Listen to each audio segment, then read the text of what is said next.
Welcome to episode 5 of the Believe in Action podcast. I am Michelle West, coach, performer, and founder of Be a Nutrition. And I am here with Coach Emily and Coach Megan. And around here, we don't just believe in change. We take action to make it happen because at BIA, we know that initiative plus action equals change. So let's get into it. Hey, everybody. How y'all doing today? Doing good. Doing good. How are you? Good. I'm glad Coach Megan was able to make it. Me too, girl. Me too. That's good. We got to figure out. Well, we'll let you, actually, let's go ahead and go to you first. How's your last 7 days been? They've been good, better the last couple days. I've had a rough, couple migraines. So I'm want to be feeling really good for next week. So talk to my doctor finally. After 4 days of trying to connect with them. So I got a good plan. I'm feeling confident going into the weekend and much better inside. Good. I'm glad to hear that. What's one fun thing that you did this week besides, dealing with migraines? Let's see. What's one fun thing? Oh gosh. Gymnastics class with Phoenix. It's our first big gymnastic. But girl, let me tell you guys, my grocery bill has now increased. She eats so much after gymnastics, literally carb. I've never seen her eat so much. I'm like, okay. So yeah, my grocery bill increased another $100 because of that. Dang, not $100. Phoenix, what you doing? Right. Gotta feed her. Lord, baby girl, she's a growing girl. Yes. We love it, but at least mom is giving her lots of carbs so she can keep that energy high. We love it. That's great. Awesome. How about you, Coach Emily? How was your last 7 days? How's everything going? It was good. I finally started a gut protocol. So that's been very interesting with all the supplements, diet changes. I mean, I'm probably eating less than 10 to 12 different foods right now. So just keeping my diet super, super simple, eating a good amount of fats, not as many carbs as I was eating, but really loading up on the fats and bumping up my protein a bit higher. And what's so interesting is my inflammation feels like it's come down. I've also cut out gluten because on the GI map I had, it actually said I had a very slight gluten sensitivity, which I was shocked by. I was like, oh, I used to be one of those people who's like, oh, I can eat pasta, I can eat bread, and I'm fine. Nothing happens. But apparently something was happening. So I'm glad to find that out. So yeah. I was literally, you just brought up 2 points. 1, fats, because we are talking about fats today anyway with the macronutrients. And number 2, about the gluten thing. I literally just had the Shelley's Power Hour and we were talking about this. I just lost my train of thought. What did I just talk about? Fats and gluten. GI maps. Gluten. We were talking about gluten and how they were saying should we stay away? The clients were asking, should we stay away from gluten? Is gluten something that we should stay away from? And I was like, you know what? It's so interesting, this conversation about gluten, because at the end of the day, when you are eating gluten, you are triggering an inflammatory response, even when you have it, even if you don't, even if you're not super tolerant to it, or you are very tolerant to it, regardless if you eat it or not, it does, trigger that inflammatory response, which I was trying to tell the clients that we have to be aware that the way that your body processes gluten versus the way that it processes natural fruits, natural carbs, natural fibers is just different. So that's why we look at a donut versus an apple. And it's the way that those calories are, processed within the body is just very, very different. It's not that, and some different people can tolerate different things. But I was telling them to basically, they need to, recognize their tolerance to gluten. And if their tolerance is, if they're able to tolerate gluten, then it shouldn't be a problem. But if they're not able to tolerate gluten, their body usually will tell them that they can't tolerate it that much. But in general, I just think as a coach, and somebody can be wrong, tell me if I'm wrong about this, but I kind of stand true on this. I like to limit the amount of gluten that I have in general, just for clients, period, in the amount of food that they're eating per day, because you can see a lot of clients that eat gluten in every single meal. And to me, I actually think if you limit the amount of gluten that you have to maybe if you're having 4 meals a day, maybe only 2, honestly, only 1 meal, you're going to be better on the inflammation marker in general with eating less gluten than you are eating more gluten. But what do you think, Emily? That's just my stance. Yeah, so I think also like total calories makes a difference because for someone like me, the reason I was eating so much gluten is because my carbs would get up to like, So high. 300, 400. So it was easy for me to do it by having like, bagels and bread and stuff like that because I felt like that was sparing my digestion. But it's like, was it really though? Because all of the gluten apparently was, cranking up my zonulin levels and then my body Mm, was having an, inflammatory response to it. And I had no idea because I'm never bloated. I never have like, lower GI type issues where I yeah. actually notice something. But what I learned was when it comes to GI issues, sometimes your body will like push the GI issue upwards and sometimes it'll push it downwards. And for a lot Hmm. of people, it pushes it downwards. But I think for me, it's actually pushing it upwards, which is causing all the upper GI symptoms, even if it's like starting in the lower GI. So Hmm. that's something I realized like I may be able to eat gluten and not notice any symptoms at all, but it's like there's still something happening and it's more so perpetuating like a larger issue, I feel like. Yeah, very interesting. That is a good realization.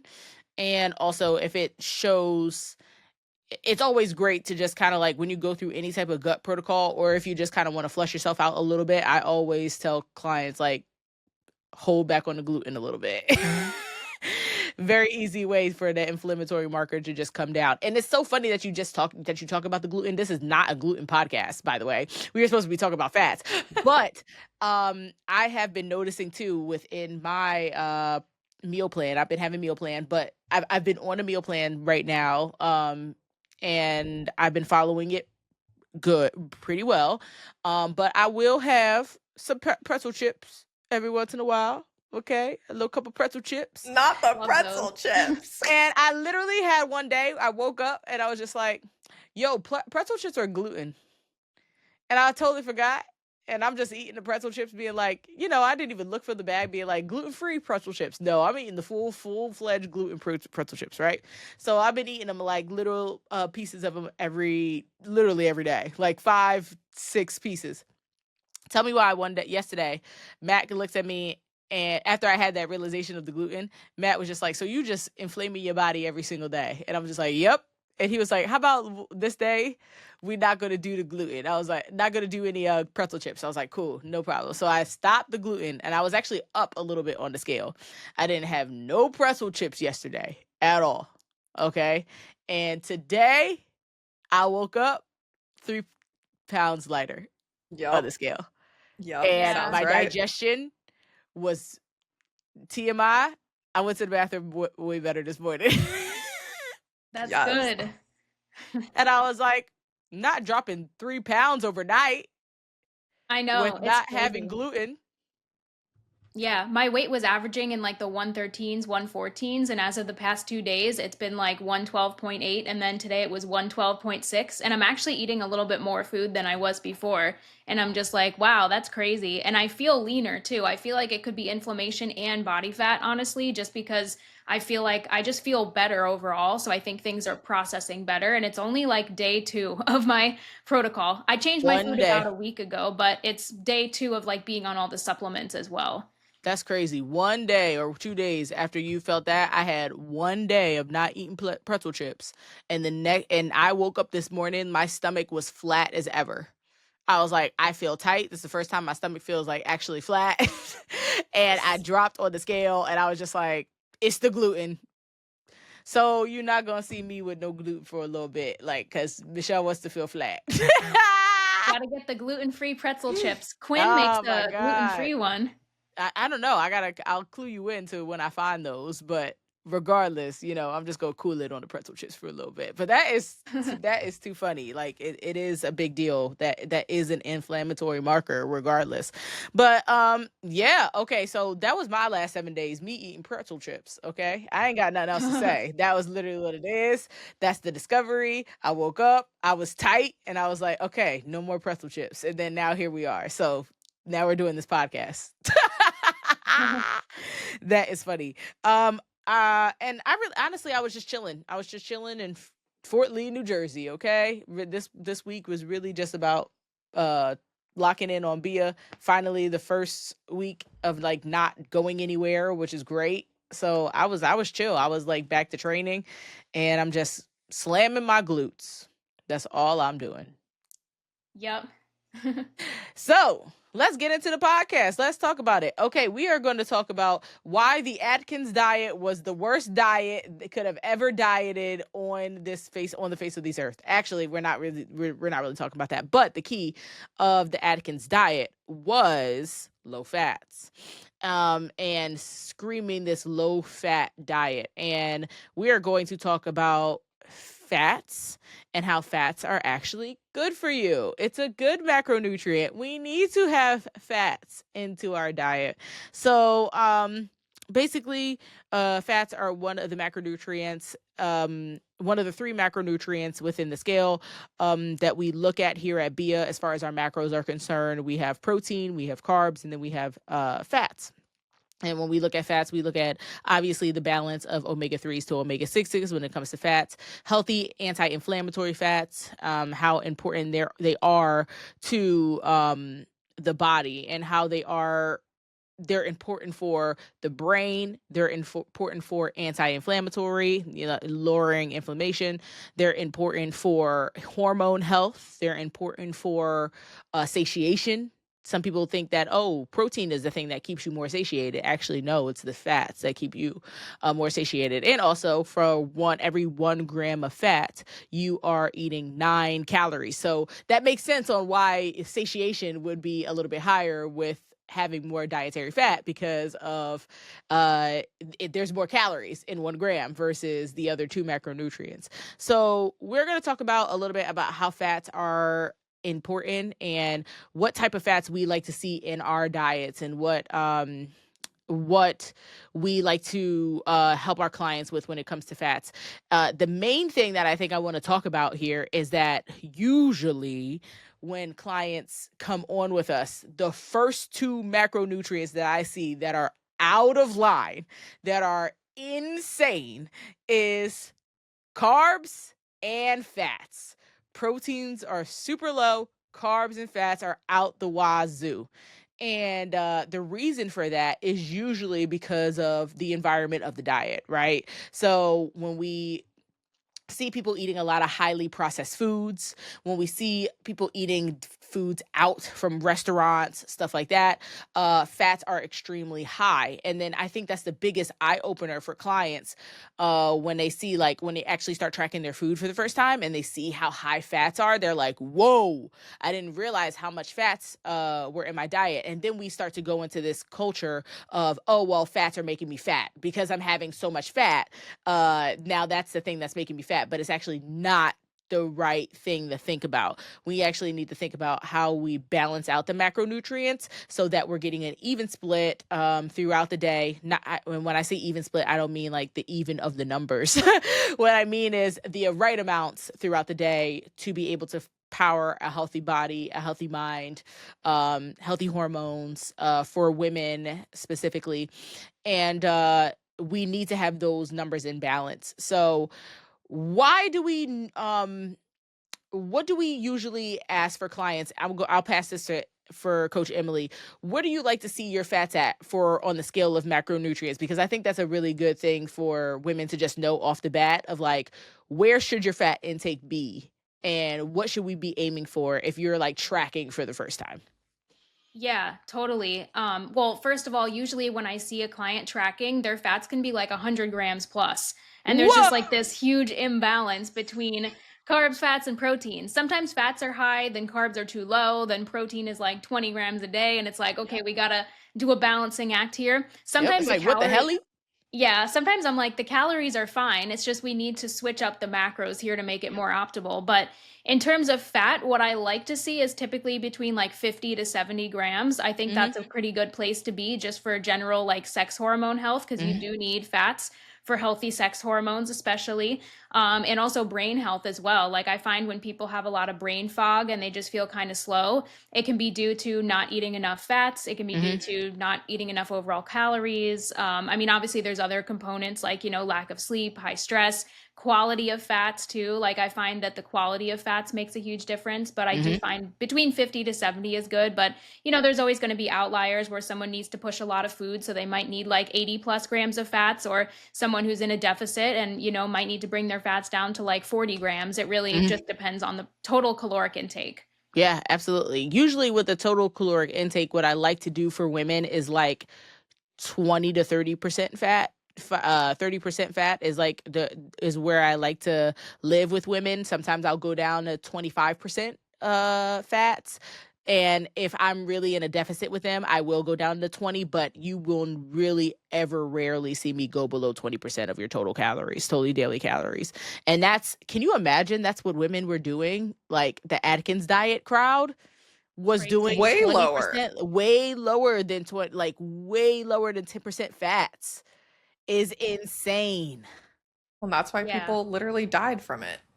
That's crazy. Like Crazy. losing brain cells Yep. Mhm. with doing this fad. And I just don't, I think the craze of having that, like, oh, fats make you fat is crazy and carbs make you fat is crazy. It's just like, no, even eating too many calories makes you fat. It's not the individual macronutrient itself.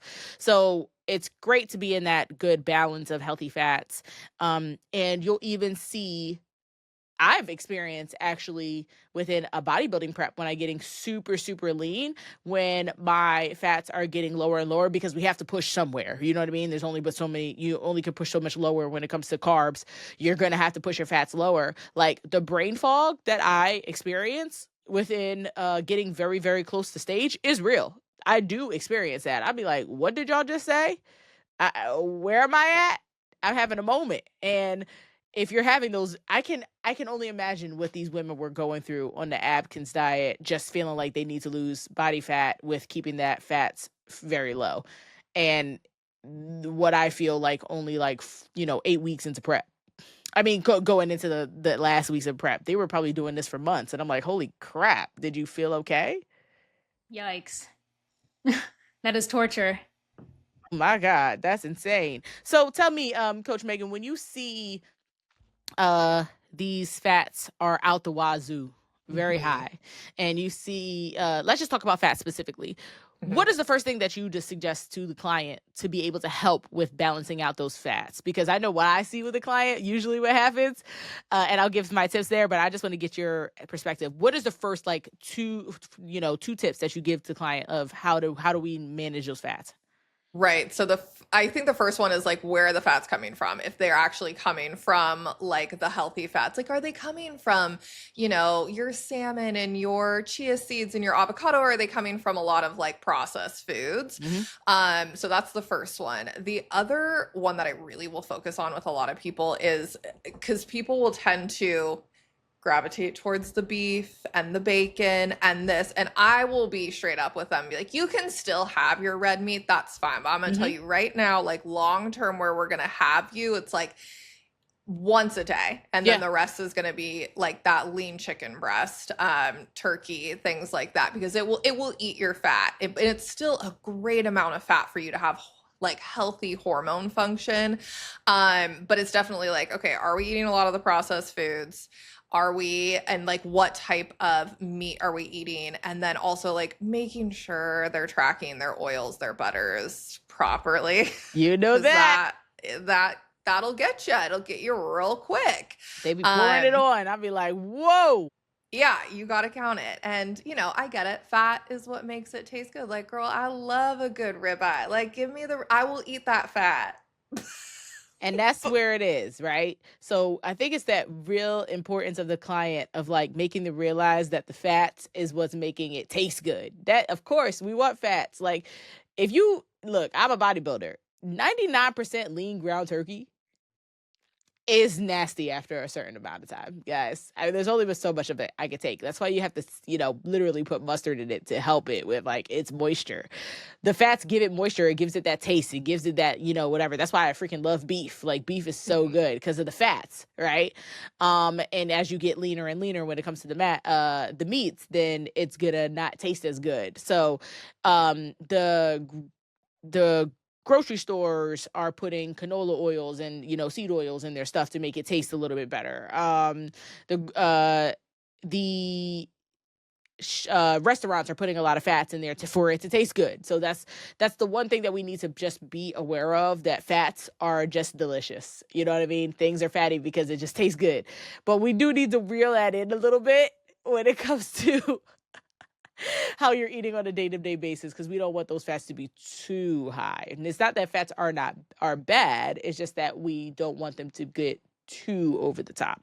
So I And one agree. thing I'll say with like if they're a flavor person is then if you're like the fat is the flavor, it's time to start experimenting with spices because you can do a lot with spices. You can do a lot with mustard. You can do a lot with like a healthy sugar-free teriyaki sauce. Like start experimenting that way. It will Mhm. save you and you'll feel a lot better. Absolutely. Spice Beast. Shout out to Spice Beast. Use my Yes. code Shelly10 for some spices if you want to experiment with spices. Or you can just go to your local grocery store and get some spices there and spice up your food, y'all. Okay? Spice up your life. And so yeah, that's definitely a thing that we have to reel in. So there's a couple of tips that I see with clients when we try to bring those fats down is the number one tip that I say is try to eat your food more from home. If you eat your food more from home, if you cook more of your meals, your fats will naturally come down, right? And they will be more regulated. They'll be in a more regulated space. The number two tip that I like to do is instead of taking the olive oil and like spreading it all on your pan, I like to use personally olive oil spray or avocado spray on my pan so that I can just regulate how much fats are going into my foods. So I will always use that technique. I think that is probably the best technique to be able to regulate calories.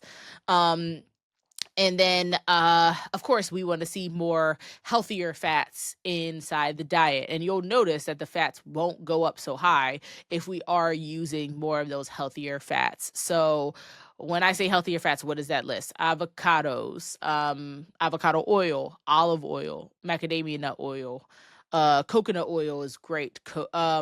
Nuts, seeds, I do love doing like walnuts and almonds and in yogurts and stuff like that so that we can get some of those healthy fats.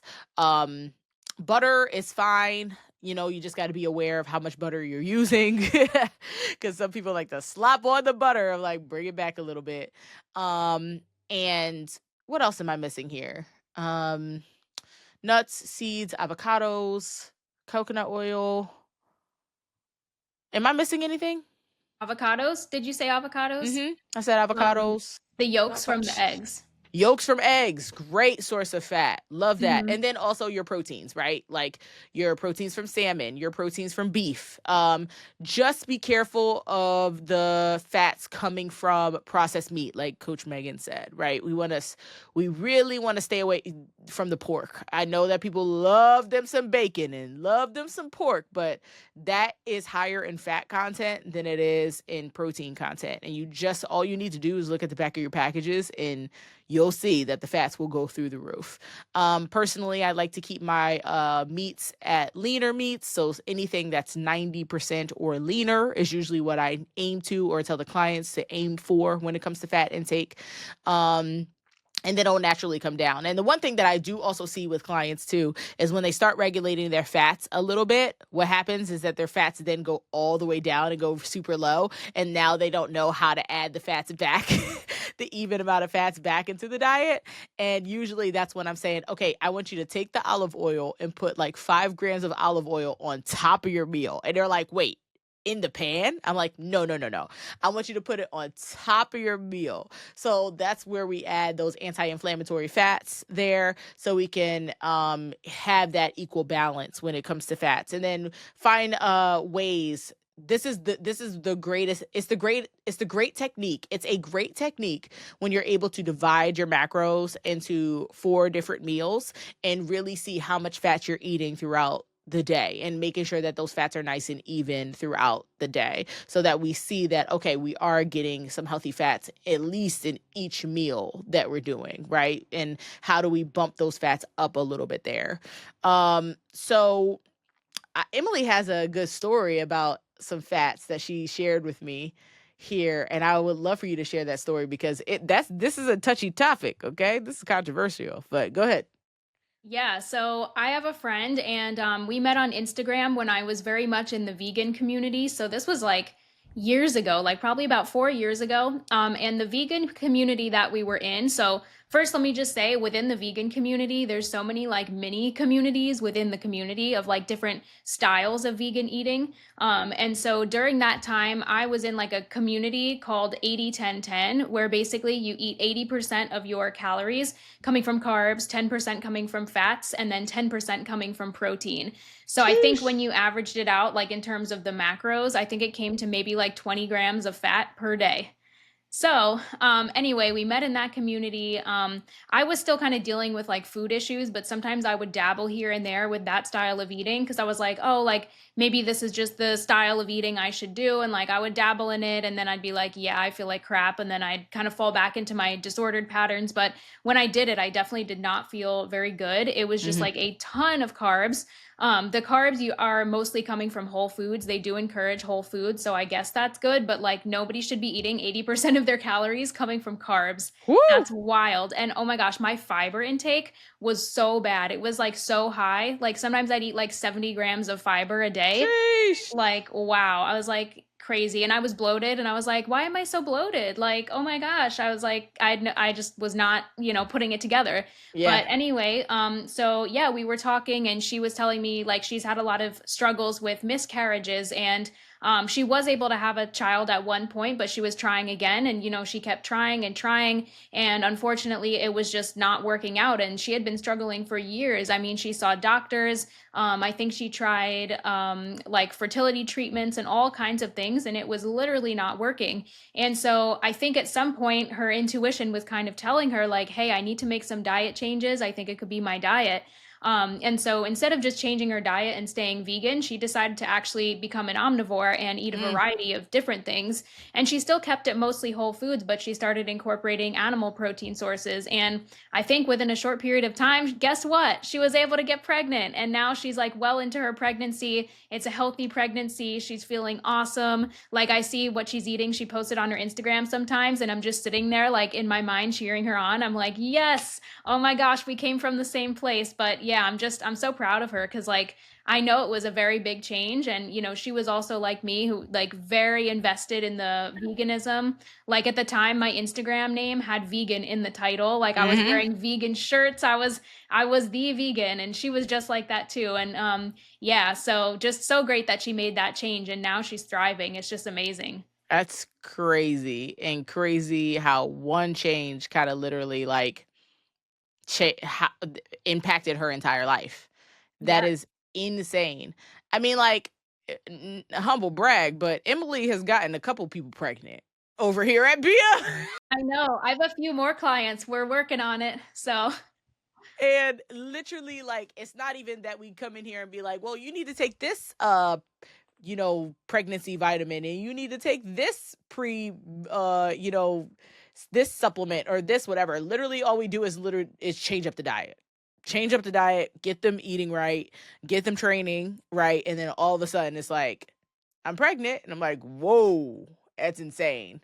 it always happens when we're in a sculpting phase too. Always. So I'm like, oh, sorry, we're gonna have to get into a recharge phase now. Sorry, like you're growing a baby. So, You're growing a baby, can't do that no more. So that is crazy how that happens. And it's so important to be able to incorporate fats into your diet, but also just know, to me this is just a correlation to how important food knowledge is.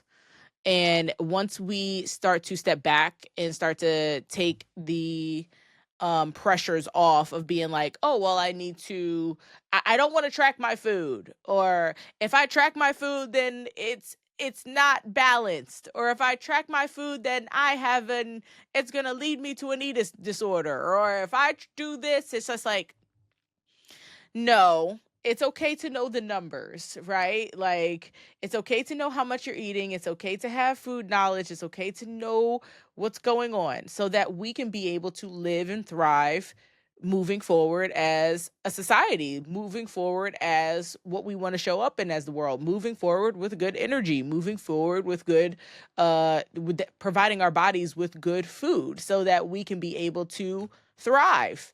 And this is, I think it's the biggest eye opener when clients come on with us, when the first thing I say is, you're going to track your food here, baby girl. And they're like, well, I don't want to. Well, then you're not going to be a part of BIA if you don't track, because we are going to track. Because when our clients literally open their eyes and change that closed mindset to a growth mindset of being like, all right, I'm going to dive into to tracking my food and seeing what my food is doing, and they see that these fats are going through the roof, it opens their eyes to be like, holy crap, I need to change some things up. Yeah. Have y'all seen that with the clients, right? Totally. Yeah. And sometimes, 100%. It's the biggest eye opener. yeah. And And when clients tell me they're afraid that they're going to develop an eating disorder, I'm like, honestly, tracking helped me recover from mine. I mean, it wasn't the only thing, but just having that awareness, I was like, okay, like realizing food is fuel rather than something to like feed an addiction. I found that really helped me to kind of turn off that switch. absolutely. When I started tracking my food and I realized how much fats was coming from like food from eating out, processed foods, all that stuff like that, I was like, whoa, this is a lot. This is a lot. I gotta scale it back.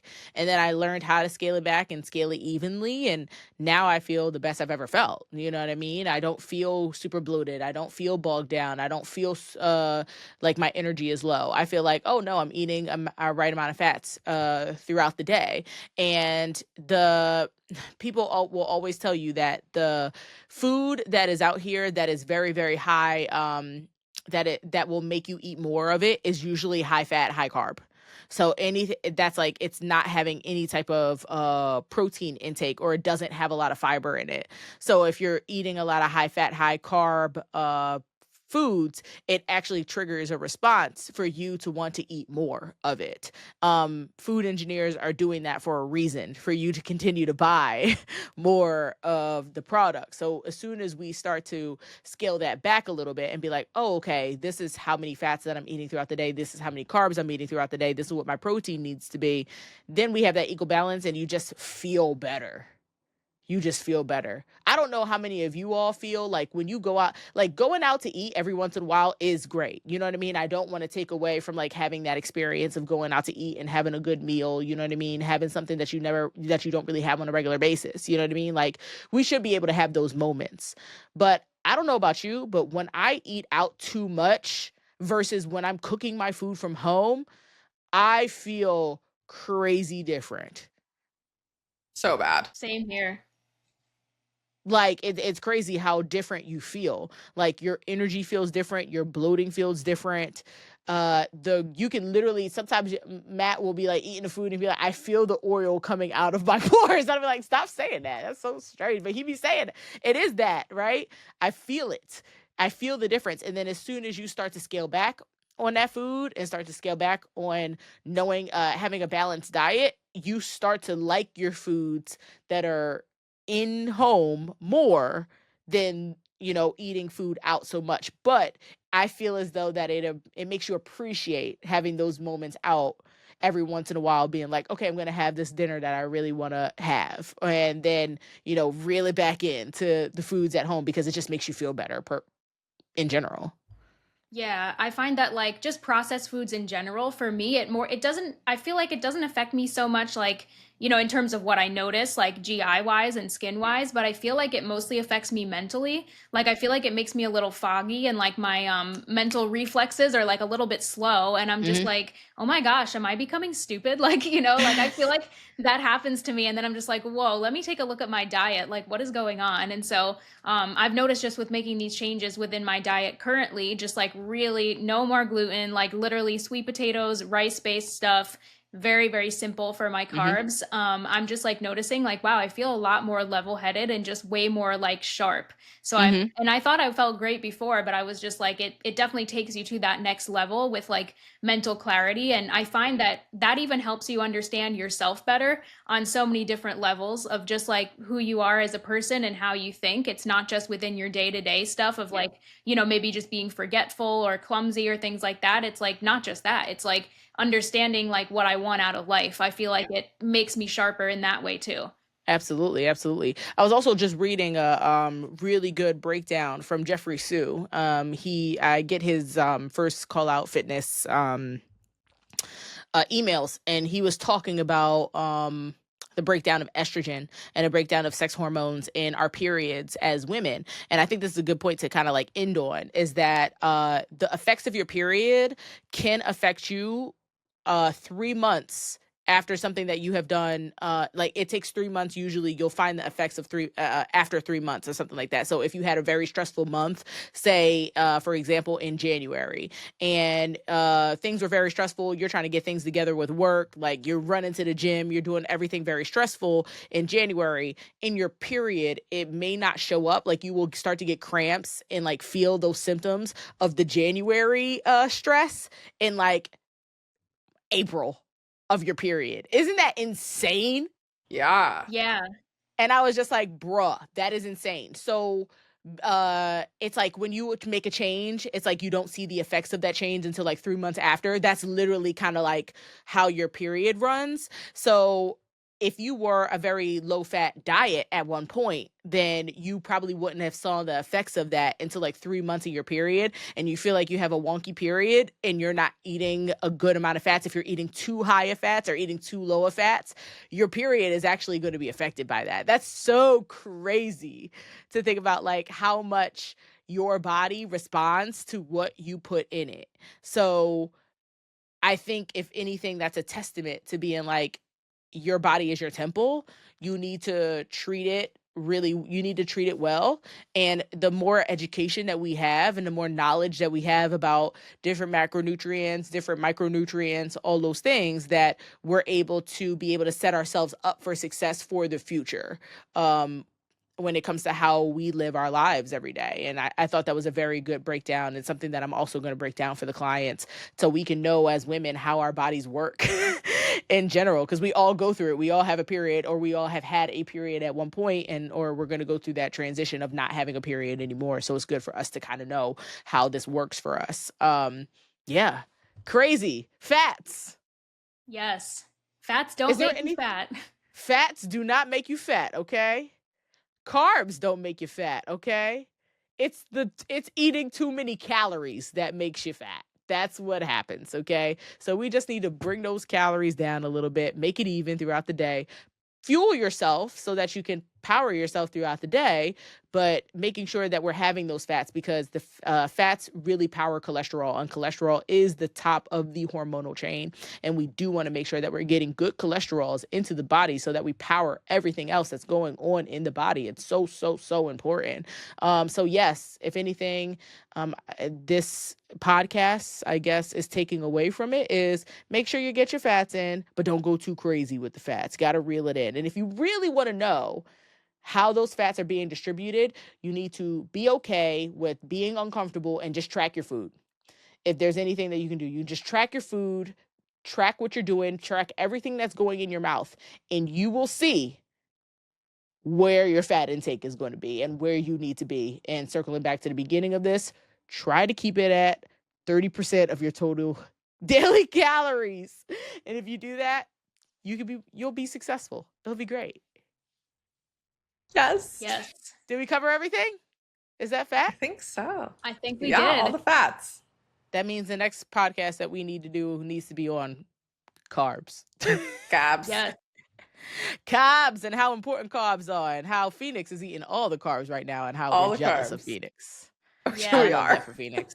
Good for her, baby. Okay. Emily can also eat a lot of carbs too. Good for her, because Yeah. Oh my gosh. After this gut phase, I wonder if I'll be able to eat more carbs. Not that I want to. I don't want to, but I just wonder because, like, I don't know. So we'll see. incredible. I love that for Crazy. y'all. I mean, I'm in my meal plan right now. My carbs mainly come from rice. Rice and sweet potatoes is all my carbs Yeah, right now. same. Yep. Me And too. not pretzel chips. No gluten. No gluten. No gluten for me. Okay. Gluten. I'm telling y'all, the gluten be ruining me. Okay. Thank you all so much for watching the Believe in Action podcast. We thank you all so much. This is episode 5. It's crazy. So we are going to keep doing these for you every single week. If you have any questions, comments, concerns for us, you can hit us up on our Instagram, or you can post something in the comment sections for us. Make sure you subscribe to our podcast and keep listening to us. And if there's any topics that you all want us to talk about, please let us know, because we'd be happy to chat with you all about it. And we also do want to bring on some clients of ours onto the podcast, so you can hear some of our clients' experiences of working with us here at BIA. And if you're interested in working with us here at BIA, hit me up at Shelly West, and we can get you started here on the path of wellness, fitness, nutrition, and knowing what the macros are, okay? Because you're gonna count them when you get here. I don't care what you gotta say, you're gonna count them. All right? Love you all so much, and thank you for being here. Talk soon. Bye. Bye. Bye.